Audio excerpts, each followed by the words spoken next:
All right, so today we're going to get into a really fascinating story about a profound spiritual reevaluation. We're talking about a 50-year journey that forces a very experienced practitioner to basically confront everything they thought they knew. It's a journey that bridges two ancient traditions and lands in a place you might not expect at all. And right off the bat, you need to know this is not some gentle shift in thinking. I mean, listen to this quote. It's raw, it's visceral, it perfectly sets the stage for the kind of deep, personal upheaval we're talking about. This isn't about adding some new belief, it's about stripping something away, right down to the bone. So, at the center of all this is a seeker, someone with 50 years, 5 decades of dedicated practice under their belt. After years and years in a Thai forest monastery, they hit a wall. They find themselves stuck in a paradox, this deep conflict between the path they've walked for so long and this new, more direct reality that's calling to them. And to really get this, we have to look at this classic Zen metaphor. On one side, you've got the Theravada tradition. Think of it as the finger pointing at the moon. It's the method, the detailed map, the description of reality. But then you have Zen, which is the moon itself. It's reality, direct experience, no map needed. The seeker is basically caught between meticulously describing the water and just being drowned in it. Okay, but here's the thing. Our seeker isn't trying to figure this out all alone. Their journey is guided by the wisdom of three incredible masters, and each one gives them a crucial piece of the puzzle to help them solve this inner conflict. Let's take a look at this council. So you've got these three masters, and the magic is in how their ideas all come together. From the Thai forest tradition, Luang Ta Mahabua brings in this idea of the citta, an indestructible core awareness. Then from Zen, Charles Look says, hey, you've got to shed that observer, that part of you that's always standing back, watching and labeling everything. And finally, Ajahn Chah kind of builds the bridge between them, saying that true, complete peace only comes when you let go completely. And this is where things get really interesting. This whole struggle, it's not just some philosophical debate happening in their head. Nope, it becomes a physical thing, a felt experience. The conflict literally moves out of the mind and into the body, turning into an inner battlefield with real, tangible territories. You know, the seeker realizes something wild. You don't actually feel anything in your brain. The real action is happening right here, in the torso. The practice itself is anchored in this calm center of the heart, right behind the sternum. But the conflict, the emotional turmoil, that erupts lower down, in the turbulent area of the solar plexus. Two different spots, two totally opposing forces. Which brings us to this really powerful Zen idea, the host versus the guest. The host is that calm, still knower that lives at the heart.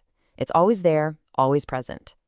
The guest, on the other hand, is that noisy, turbulent identity that pops up from the solar plexus. It's loud, it's demanding, but it's temporary.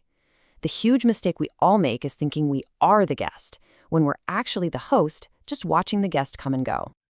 Okay, so this is where the tension really starts to build.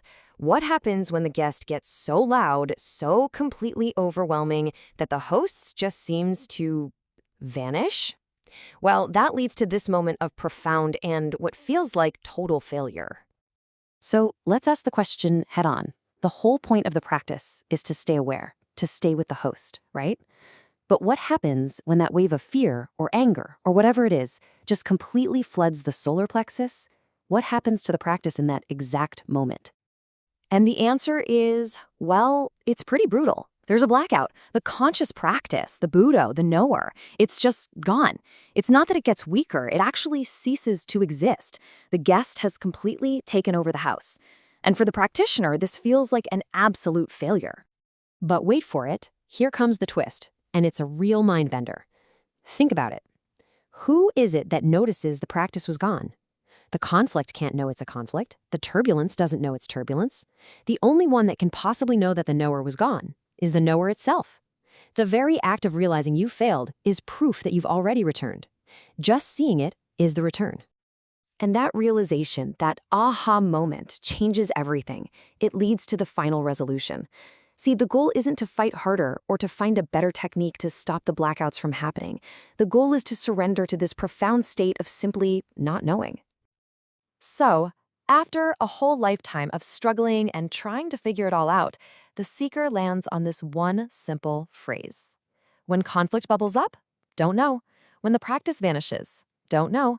when that loud, demanding identity screams for attention? Don't know. This little phrase becomes the tool that shatters the entire internal war. And you really have to appreciate the time scale here. It didn't take 50 years to learn a new technique. No, it took 50 years to completely exhaust the need for a technique. It took that long to build up every possible identity. The good meditator, the failed monk, the smart seeker, and to watch every single one of them fall apart. So you can kind of map out the whole journey in these 4 stages. First, you learn the technique, the rules. Then, you build an identity around being really good at those rules. And then, inevitably, that identity completely fails. And it's only through that failure that you can finally arrive at a place of true rest, a place that's beyond any technique or any identity at all.